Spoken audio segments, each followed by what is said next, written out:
বিশ্বনবী মরে নাই, উনি ইন্তেকাল করেছেন। চিল্লা এখন ঠিক কিনা?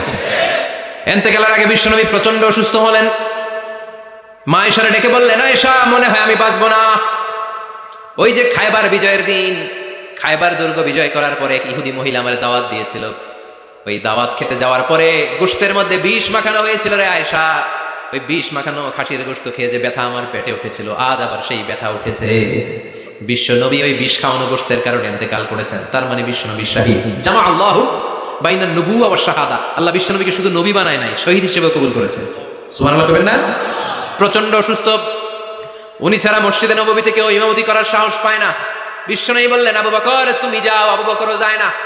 বিশ্বনবী বললেন, পানি আনো। বিশ্বনবী পানি দিয়ে ওযু করলেন।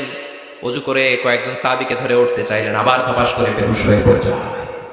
বিশ্বনবী উঠতে পারে না। আবার বললেন, ঠান্ডা পানি আনো। পানির ভেতরে বিশ্বনবী দুই হাত ঢুকিয়ে দিয়ে ঠান্ডা ভিজা হাত দিয়ে চেহারার মধ্যে মাসে করলেন আর বললেন, ইন্নালিল মাউতি লা সাকারাত।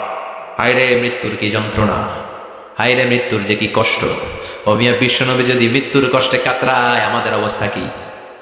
আমাদের নসিবে কি আছে? আল্লাহ তুমি বাঁচাও, পড়ে না আমি